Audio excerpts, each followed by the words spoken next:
Hi there, Lindsay here, the Frugal Crafter. Today we're going to draw this mango using watercolor crayons or water-based wax pastels. Whatever you want to call them, they're a lot of fun to use. And I have a whole course on using crayons like this over on my Teachable School. And viewers of this video can use the link in the video description or coupon code CRAYON30 to save 30% off that class if you want to learn more. They're a ton of fun and I just love how neat and compact they are. I'm starting off by just sketching in with the crayons. Now these crayons are the icrayon brand. They're a budget brand and I was so curious. I just bought the sets on Amazon. They're around $25 for a set of 25 and they're really quite nice. They're very soft and very comparable to Neocolor 2s, but I will have a full review on these coming up in a couple of weeks after I've done a couple paintings with them if you would like to know more. But I think they're a wonderful buy. As long as the price stays low, I definitely recommend them. And how I start most of my watercolor crayon pieces is I will sketch with the crayons and then I will block in the colors with the crayons. So it's kind of like using colored pencils in the fact that you want to really saturate, at least I do, this is the way I like to use them, I like to saturate the area and I use them more like oil pastels than I do watercolors. You certainly can use them like watercolors, but I think if you want to use them more like watercolors, I wouldn't recommend the eye crayon ones. I would go for the Neocolor 2s or the Lyra just because they dissolve a little bit better. But for using them thickly like an oil pastels, these work really well because they're a little bit softer than the Neocolor 2s. But again, like I said, I'll have a full review coming up. So before I even like to add any water into the mix, I like to get a lot of this pastel down because I want kind of I want an opaque, solid, almost oil painting-like look from them. And so honestly, the media that you choose for your work really just depends on the outcome that you like. One thing I'll say with watercolor crayons is there is a really long, messy phase. So if you're working with these and you're like about to throw in the towel, don't. Keep going. If it doesn't look the way you want to look yet, just keep on working. And one thing I really like about these is, unlike watercolors, they're opaque. So I can rework stuff. I can scrape this stuff out, go back in. It has a lot of versatility. And I love how this mango is starting to take shape and starting to become solid and look like an actual cut piece of mango. And we used to call these porcupines. I love mango. My kids loved mango. And when they were little, I would cut the mango for them and I would kind of cut it on either side of the big seed in the middle. And then I would crisscross cut it with a knife. And then I would turn it inside out and make these little porcupines, mango porcupines, I would call them. And I would say, who wants a porcupine? And the kids would ask for porcupines. It was fun.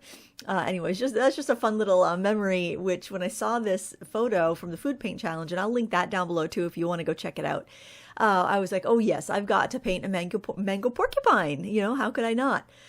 So it just kind of brought back those fun memories. I still love mangoes. I think all the kids do too. At least the girls do.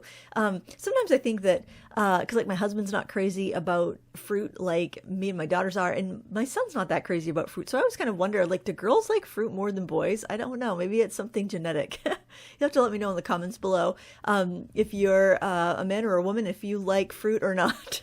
Maybe we can do some unscientific study. I'm all about the polls. I'm all about the engagement.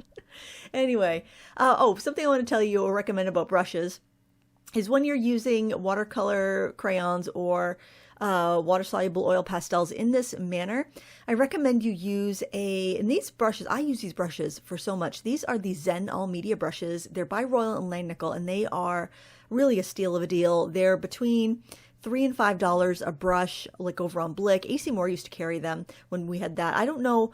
I think Michael's might carry them. If you know of a store that carries them, like a brick and mortar chain, let us know in the comments below. I think Michael's has them or they have something very similar. But what I recommend is going for a Taklon brush with fairly, like a golden Taklon with fairly dense but short bristles. Small filberts, small flats, like a 1/2 inch and smaller, work the best. They work better than rounds. Unless you're going in for teeny details, then some little round spotters or liners actually work pretty well. But I do most of my work with the small flats and filberts. Now, after I dip my brush in the water, I scrape it off on the side of my water cup, or sometimes I even pinch it with my fingers to get any excess moisture off. Really, it's just like one step above damp is what I want my brushes like when I'm doing this. Like you can see, I was just in there with a small round brush. but you want the brushes a little on the stiffer side, but you want a Taklon brush because you don't want to use like a hog brush and scrape up the media. It's a delicate balance, but any brushes that you have for like gouache or acrylics will work really well. Your watercolor brushes, those soft ones, are going to bring too much water and not have enough oomph to push the pigment around. The water brushes that come in this set are not great for using them in the techniques in the way that I like to use them. But if that's all you have, I would not fill the water brush. I would just dip it in the water, but I would highly recommend just a couple small flat or filberts. So that's, if I had to give one real criticism to these sets, is the water brush. They'd be better off not to include a water brush, I think, for this type of media, because they're not super inky. Like, it's not like an Inktense or even a Neocolor 2. They're not that soluble. There's been really good deals on the Lyra Aquacolor pastels too. They've had the sets of 24, around $25 on Amazon and Blick. So they're a really great option too. And especially if you want something that's going to dissolve down a lot more, you don't have as many pastel colors in that line as you do in these icrayons or the Neocolor 2s. But honestly, I have to say February is a time, if you are in need of art supplies, to start shopping around, because every year for the past 20 years, I've stocked up in February, because that's always been when I get the best deals, when stores are trying to clear out their stock, get ready for the trade shows and bring a new product in. And I think sales are just slow this time of year too, so they run their best discounts. And that has been the truth since the late 90s, early 2000s, when I ran a studio downtown Bangor. It's still the same today. And so yeah, it's kind of tough if you're watching your budget. If you're on like a no buy, definitely don't even look. just don't look, or it's just too tempting this time of year. But if you are needing to stock up, it's a great time. And yeah, I've seen good prices on Amazon for the Lyras. Has been the Lyras, these, and the Neocolors. Just depends on what you like best. But I'll put links to the deals that I found in the video description. If you don't want to be tempted, don't look in the video description. So I decided to there's like a little plate in the background of the reference photo, and I decided to change it into a bowl and make it a little bit, the sides a little bit higher, because I couldn't really see that much of it, and it looked a little, I just wanted to move it around a bit. Also, I love the fact that there was like a counter and some blinds in the background, but I didn't want to put a ton of detail in there because I thought it would be distracting.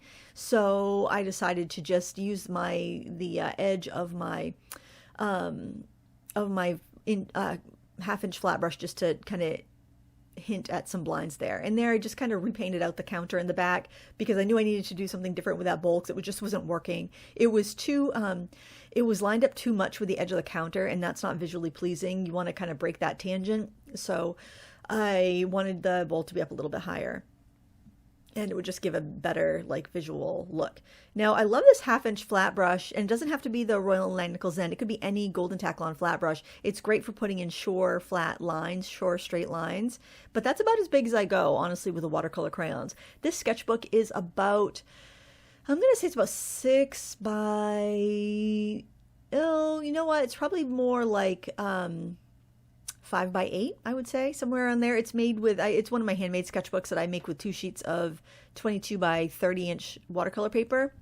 I love these sketchbooks. I'm making a new one for my plein air painting this summer. I'm trying to finish this one up because I'm making a larger one for my summer plein air work, and I'm really excited to use that. But I got to finish up this one first. Well, I don't have to, but I want to. I jump around that, like, I will be working. I probably have like 8 active sketchbooks right now, but then when they finish up, they all finish up around the same time.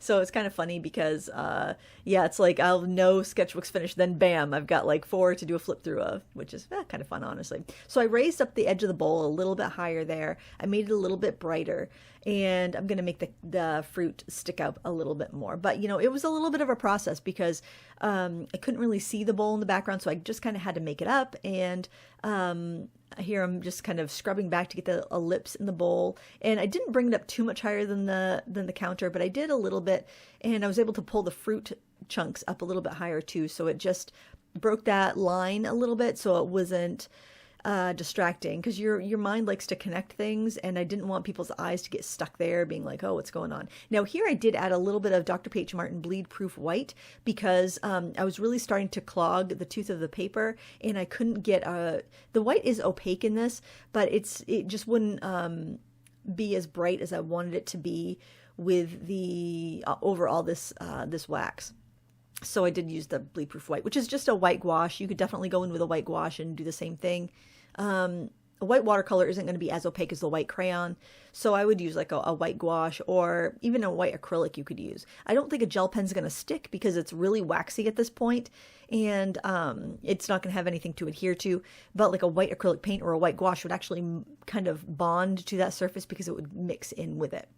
And here I'm using the palette that came with the set, and I just scribble on it, and it's a real flimsy, cheap palette, but it gets the job done. So it's nice that they included it, although it is kind of, you know, it is kind of flimsy, but better than nothing. And it did the trick. It worked. I was able to scribble on both the smooth sides and really well on the gridded side. I wish I had more of the gridded area, like the textured area, but you know, what are you going to do? It's a budget set, and for the price, I think it does very well. And I'm just kind of deepening the color and, I don't know, adding a little bit of extra where I think I needed it. There you can see I just scribbled some color down, mixed it. Of course, it was a little bit off camera when I mixed it, but mix it up with a short, bright brush and applied it.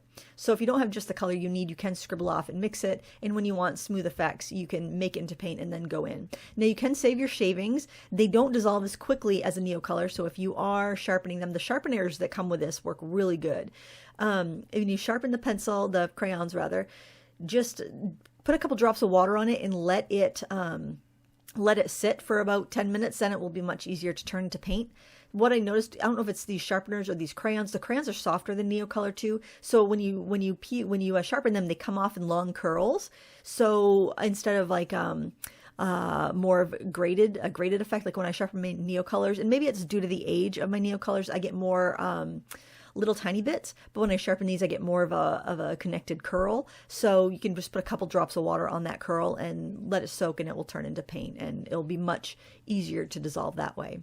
And here I'm just playing with the texture of the counter. I thought that was kind of fun, and I love that contrast of color and texture and line to make a very simple image. Like a lot of the images on Food Paint Challenge are very simple, and this way I can take this very simple image and make it, and like really push those little bits of pattern and little bits of interest so that I end up with a interesting composition in the end. And I think that's what's so fun about the Food Paint Challenge or any other like photo challenges, art challenges on Instagram, is that you take oftentimes a very simple photograph and you look for the things that make it a little bit more magical. Here I can zoom in, and I just took a screenshot of the photo. I'm just zooming in and seeing the detail a little bit better, and I think it's really fun. And I love taking off the tape and then getting that nice fresh border, and also it keeps my my fingers cleaner.